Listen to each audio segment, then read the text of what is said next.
विद्यार्थी दशेत असताना तुम्ही कधी सायकलिंग करत शाळेत गेला होतात का? अगदी साधं कारण आहे की सुरक्षितता. चित्र जर अलीकडे बदललं की मुलं सगळी सायकल घेऊन शाळेत यायला लागली. शाळा व्यवस्थापन खऱ्या अर्थाने यासाठी काही वेगळे प्रयत्न करू शकते का? ही सोय केली पाहिजे की जिथं फक्त सायकलवाल्यांसाठी एक लेन असेल. एसीसी पास झालेल्या मुलांना मुलींना सायकली भेट दिल्या तर पालकांना आपण आपल्या पाल्याची काळजी वाटते की घरातून सायकल येऊन निघालेला मुलगा शेवटी तो मुलगाच आहे, तो सुरक्षितपणे शाळेत आणि शाळेतून घरी पोहोचेल की नाही ही काळजीचं मैदान आता शहरामधल्या शाळांचं मैदानच मुळात आकुंचन पावत चाललेली आहे.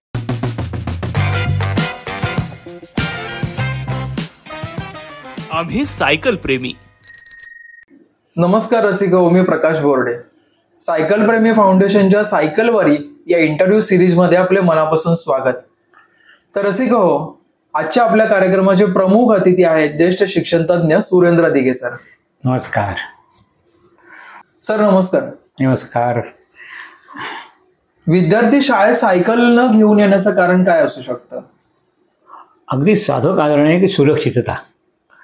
मुलांची सुरक्षिततेला जास्त प्राधान्य आपण दिलं पाहिजे. आणि आज जी काही ठाण्यातील शहरांतील एकंदरीतच वाहतुकीची आपण जी व्यवस्था बघतो त्याच्यात सायकलीला कुठे वावच नाही आहे. शाळेतली मुलं म्हणजे साधारणपणे 8 ते 14 वर्षाची मुलं, 15-16 वर्षाची मुलं ते सायकल चालवताना येत आले तर त्यांची सुरक्षितता राखली गेली पाहिजे वाहतुकीमध्ये, हेच मुख्य कारण आहे.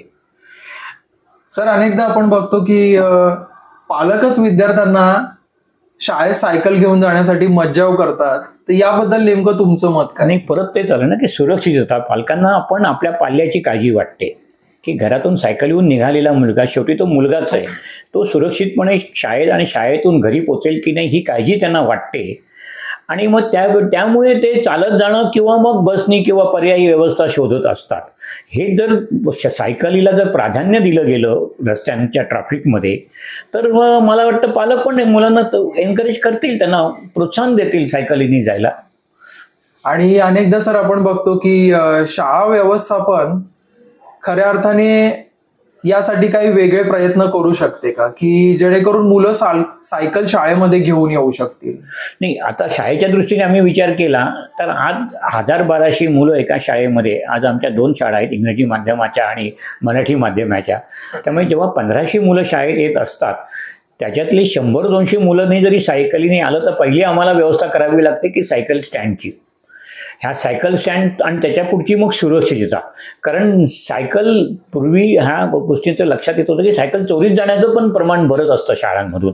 म्हणजे काही वेळा खोडी काढून सुद्धा की दुसऱ्याची सायकल न्यायची आणि काही वेळा चोरीच्या निमित्ताने म्हणजे तयारून सुद्धा. तर शाळा प्रशासनावर फार मोठी जबाबदारी येते की एकदा शाळेत मुलाने रिक्षाने सायकलने आला आणि ती सायकल आत ठेवली तर त्याची सुरक्षितता सांभाळली गेली पाहिजे. तर हा एक मुद्दा झाला. मग त्याच्यासाठी विद्यार्थ्यांना बिल्ला दिला पाहिजे, त्याच्यासाठी वॉचमन पाहिजे. तर हे सगळ्या शाळांना झेपेल असं नाहीये. बरोबर. दुसरी प्रश्न येतो अर्थातच जागेचा. शाळेचं मैदान आता शहरामधल्या शाळांचं मैदानच मुळात आकुंचन पावत चाललेली आहे. आणि अशा वेळेस त्याच्यासाठी सायकल स्टँडसाठी जागा द्यायची, आलेल्या मुलांसाठी जागा ठेवायची, हे सगळे फार कठीण प्रश्न शाळा प्रशासनासमोर असतात. आणि मग त्या दृष्टिकोनातून तो शाळांचे सायकल चालवून येणाऱ्या मुलांचा विचार केला जातो. सर, आपण बघतो की पालक, विद्यार्थी आणि खऱ्या अर्थाने सायकल हा जिव्हाळ्याचा विषय असल्यामुळे शाळेतील जो शिक्षक आहे तो या तिन्हीचा सेतू सांधून सकारात्मक दुवा होऊ शकतो का? शहरामध्ये आज मला वाटतं की एक सायकलनी प्रवास करणारा शिक्षक शोधावा लागेल. म्हणजे आमच्या काळात सायकलनी येणारे शिक्षक होते, पण आता शिक्षक 2 व्हीलरनी येतात, स्कूटरनी आणि मोटरसायकलवरून. त्यामुळे जर सायकलवरून येणारा शिक्षक आला तर त्याचं खरंच कौतुकाची गोष्ट आहे. पण खरंच जर शिक्षकांनी जर पहिले सायकलीने येण्याचं प्राधान्य दिलं तर मुलं पण ते आपोआपच शिक्षकांचं अनुकरण करतात आणि ते पण सायकलनी प्रवास करतील. अर्थात हे सुरक्षितता हा पहिला मुद्दा सगळ्यात लक्षात घेऊनच हे सगळं बोलणं आहे म्हणजे त्याच्या बाबतीत. सर, आणि आपण बघतो की आज शहरं मोठ्या प्रमाणावरती विस्तारत आहेत, शहरं झपाट्याने बदलत आहेत आणि त्यानुसार सर शहरातली वाढती जी ट्रॅफिक आहे किंवा वाढती जी रहदारी आहे, तर या रहदारीच्या आणि ट्रॅफिकच्या समस्येला अनेकदा सायकल प्रेमी काय म्हणता येईल त्याला, म्हणजे नाही, सायकल प्रेमी ही जी चळवळ सुरू केलेली आहे ह्या आमच्या तरुण मित्रांनी, ही खरोखरच चांगली गोष्ट आहे की मध्ये बरेच वर्ष सायकल थंडावलेली होती.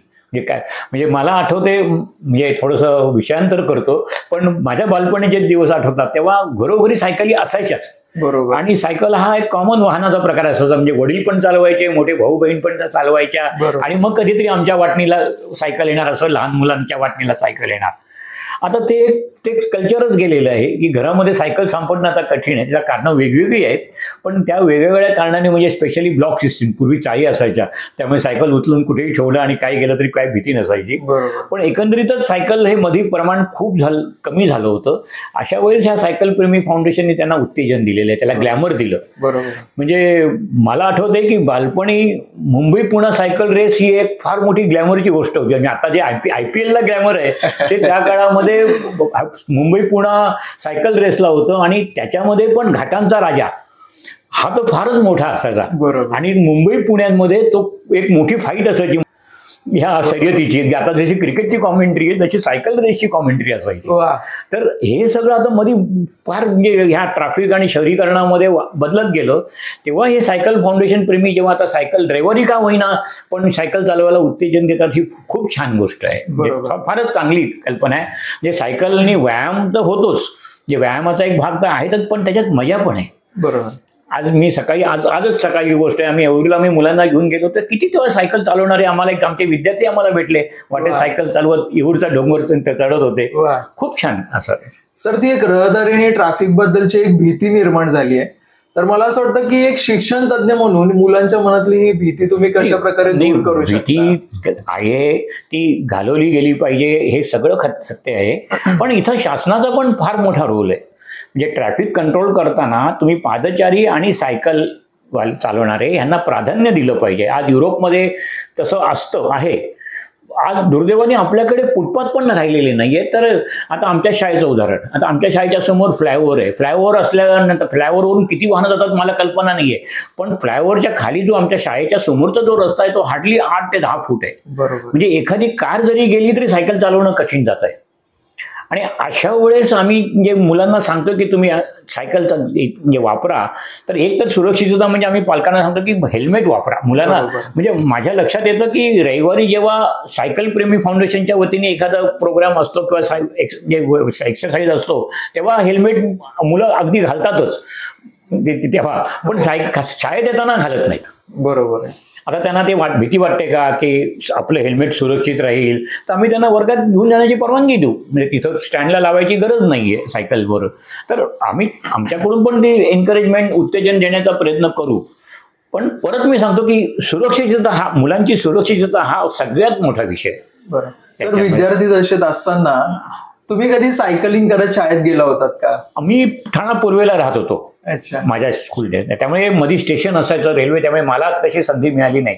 पण माझा अख्खा दिवस जवळजवळ नंतर ठाणे पश्चिम म्हणजे शाळा MHS स्कूल तिथं असल्यामुळे तिथंच भटकणं आणि तिथं नौपाड्याचीच म्हणजे विष्णुनगर आणि घंटाळीची आमची मित्रमंडळी होती. तर सायकल फिरणं भरपूर झालं.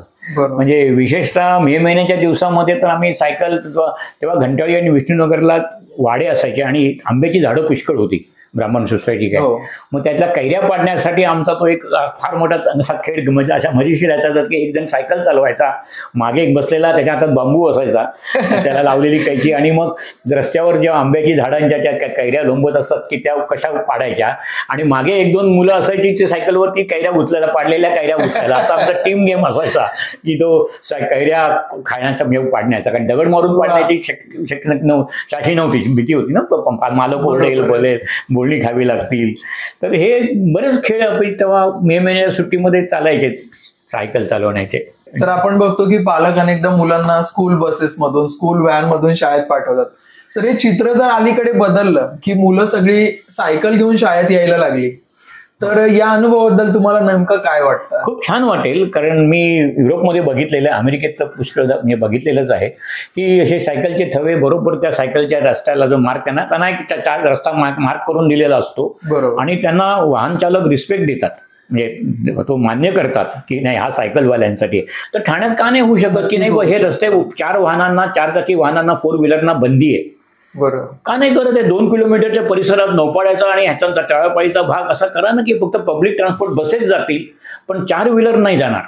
असा तुम्ही जर पार्क ठाण्याचे 2-3 भाग जर असे मार्क केले की जिथं 4 चाकी वाहनं 4 व्हीलर येणार नाहीत, कार्स येणार नाहीत, तर मग सायकलवाल्यांना खरंच आता जे नवीन ठाणं वाढते विशेषतः घोडबंदर रोड साईडला तिथं तर मला वाटतं आत्ताच ही सोय केली पाहिजे की जिथं फक्त सायकलवाल्यांसाठी एक लेन असेल. आपण बघतो की सरांच्या अनेक प्रश्नांच्या माध्यमातून खऱ्या अर्थाने सायकल प्रेमी या विषयाशी निगडीत अनेक गप्पा आपण मारलेल्या आहेत. आणि काही मला असं वाटतं की सर की हा जो तुम्ही म्हटलात की प्रशासनाला जर तुम्ही सूचना केलात तर हा टक्का वाढू शकतो का? म्हणजे शाळेत सायकल घेऊन येणाऱ्या विद्यार्थ्यांचा? जरूर वाढेल. कारण शेवटी पर्यावरणाचा विचार केला तर आज जे काही पालक स्कूटरनी मुलाला पोहोचवतात किंवा कारनी पोहोचवतात, बस शाळेच्या स्कूल बसेस येतात, त्याचं जर प्रमाण कमी झालं तर नक्कीच शहरातलं प्रदूषण कमी होतं. हे सायकल वाहन हे सगळ्यात प्रदूषणप्रेमी वाहन आहे. तर असं शेवटी पर्यायाने शहराचं प्रदूषण कमी होतं आणि त्याच्यासाठी सायकलीला जर प्राधान्य दिलं तर खरीच चांगली गोष्ट आहे. आणि सर आपण बघतोय की मागील अनेक वर्षांपासून सायकल प्रेमी फाउंडेशन सायकल या विषयाशी निगडीत अनेक तरुणांना एकत्र जोडते आणि अनेक तरुणांना पुढे घेऊन जाण्याचं काम करते. या फाउंडेशनचं खरं कौतुक करायलाच पाहिजे. तर तुम्ही तुमच्या शब्दामध्ये या फाउंडेशनचं कौतुक कसं कराल? एका मी त्यांच्या समारंभास गेलो होतो, कॉर्पोरेशन मध्ये झाला होता. त्यांनी ACC पास झालेल्या मुलींना सायकली भेट दिल्या. बरोबर. तेव्हा एक मुसलमान मुलगी, आता मी खरं धर्मात असं नाही पण खरंच मी ती करी, तर तिला इतकं खुश झाला होता की म्हणजे तिचे वडील पण बरोबर होते की तिला सायकल मिळाली होती.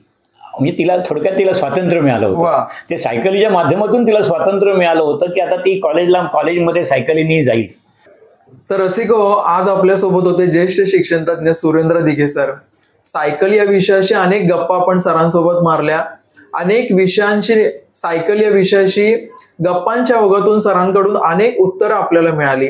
आणि मला असं वाटतं की वाढतं शहरीकरण आणि शहराचा जो विस्तार वाढतोय याच्यामध्ये सायकल हा विषय अत्यंत महत्वाचा आहे, जो प्रदूषणमुक्त शहरासाठी खऱ्या अर्थाने गरजेचा आहे. आणि मला असं वाटतं की सायकल प्रेमी फाउंडेशनच्या माध्यमातून सायकल या विषयाला घेऊन जी काही चळवळ ठाणे शहरात उभी राहते याबद्दल सायकल प्रेमी फाउंडेशनचं खऱ्या अर्थाने मनापासून कौतुक आणि अभिनंदन आहे. सायकल प्रेमी फाउंडेशनचं YouTube चॅनल सबस्क्राईब करा, लाईक करा आणि शेअर करा. फिट रहा, हिट रहा.